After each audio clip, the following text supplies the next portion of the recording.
Terima kasih atas kesempatan yang diberikan. Kami dari mahasiswa U5 jurusan Manajemen Fakultas Ekonomi dan Bisnis berada di tempat ini untuk mensosialisasikan atau memberikan edukasi kepada teman-teman mengenai apa itu pasar modal dan pasar uang sendiri. Tapi pertama-tama kami mengucapkan banyak terima kasih kepada teman-teman yang sudah boleh meluangkan waktu untuk mendengarkan edukasi kami atau sosialisasi kami mengenai apa itu pasar uang dan pasar modal. Dan sebelum lanjut, saya akan memperkenalkan anggota kelompok kami. Saya sendiri Verselina Misel Mantiri. Saya Eko Hasanuddin. Saya Presi Soputan. Saya Brenda Ciesa. Saya Karisma Rumbai. Ya, itulah perkenalan dari kami. Dan pada saat ini kita akan masuk pada materi yang pertama yang akan dibawakan oleh Karisma Rumbai. Dipersilakan. Jadi teman-teman, sebelum kita masuk dalam definisi pasar modal, perlu diketahui juga teman-teman kalau pasar modal itu termasuk dalam lembaga keuangan non-perbankan. Jadi secara sederhana, pasar modal itu tempat yang mempertemukan investor dengan perusahaan yang membutuhkan modal. Tempat jual beli surat berharga jangka panjang. Kenapa dikatakan jangka panjang? Karena itu di atas 1 tahun. Tapi sekarang juga bukan mempertemukan investor dengan perusahaan lagi, tetapi sekarang bisa juga investor dengan investor. Yang kedua itu peran pasar modal. Pertama, sarana penambah modal. Menjadi sarana dalam perusahaan untuk menambahkan dana sebagai tambahan modal usaha.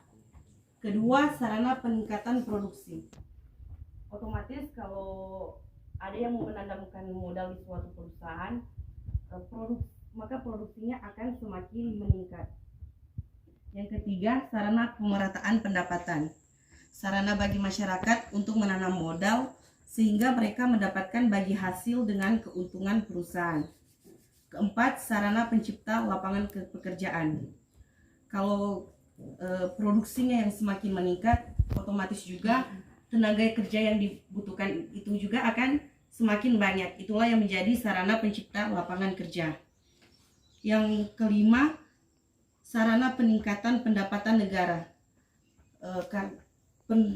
Perusahaan mendapatkan keuntungan yang lebih tinggi, maka pajak yang diberikan juga akan semakin tinggi.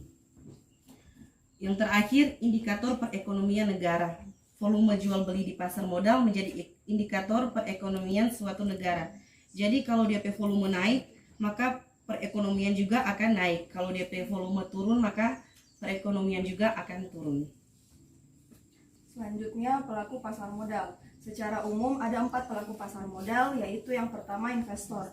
Pihak yang menanamkan modalnya dalam bentuk efek atau surat berharga dengan membeli atau menjual kembali efek tersebut. Yang kedua, emiten. Perusahaan yang menjual surat berharga dalam bentuk saham maupun obligasi. Yang ketiga, perusahaan efek. Penjamin emisi yang menjamin yang dikeluarkan terjual. Perantara atau broker, perantara jual beli efek. Manajer investasi, pengelola dan konsultan efek. Dan yang terakhir, bursa efek. Tempat diselenggarakannya transaksi jual beli efek, misalnya Bursa Efek Indonesia. Selanjutnya saya akan menjelaskan tentang apa itu instrumen pasar modal.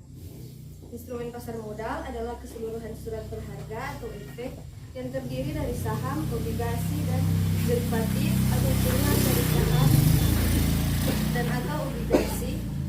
Menurut Undang-Undang Nomor 8 Tahun 1995 tentang pasar modal, efek merupakan setiap surat pengakuan utang, surat berharga komersial, saham, obligasi, sekuritasnya. Saya akan menjelaskan tentang instrumen pasar modal. Instrumen pasar modal adalah keseluruhan surat berharga atau efek yang terdiri dari saham, obligasi, dan derivatif atau turunan dari saham dan atau obligasi.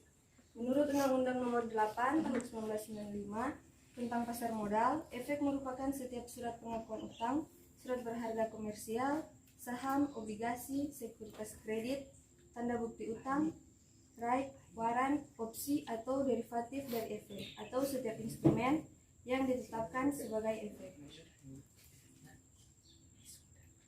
Pada pasar modal bisa dikenal dengan istilah bursa efek. Pasar modal, teman-teman bisa menemukan berbagai jenis surat berharga yang setiap dari diperdagangkan atau diperjualbelikan. Jenis-jenis surat berharga tersebut diantaranya yang pertama saham.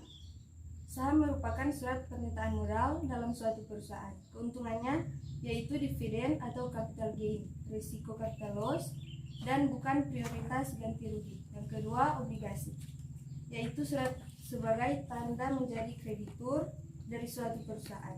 Keuntungannya bunga kupon dan capital gain, risiko nilai turun, dan capital loss. Yang ketiga, reksadana, investasi bersama para pemodal yang dikelola manajer investasi. Keuntungannya tergantung jenis efek, cocok bagi pemula. Risikonya yaitu nilai turun dan wan prestasi.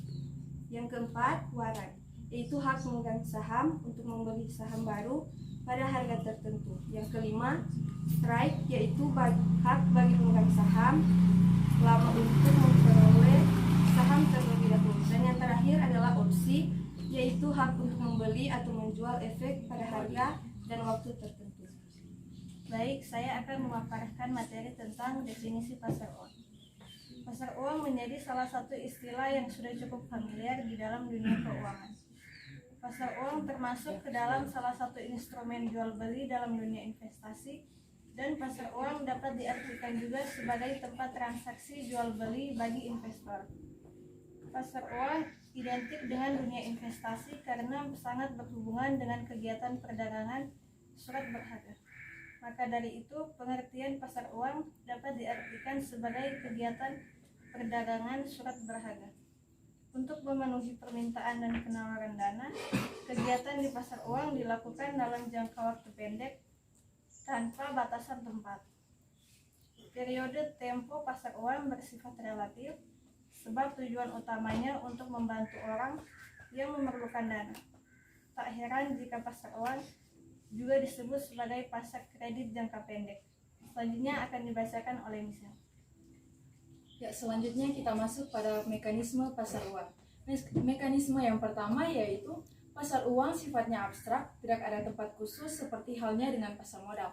Mengapa dikatakan abstrak? Dikarenakan ketika akan melakukan transaksi di pasar uang, hanya pihak yang kelebihan dana atau disebut investor saja dengan pihak yang membutuhkan dana atau disebut perusahaan saja yang melakukan transaksi. Jadi tidak ada tempat khusus untuk melakukan transaksi tersebut. Sedangkan kalau di pasar modal itu memiliki tempat khusus, yaitu di Bursa Efek Indonesia.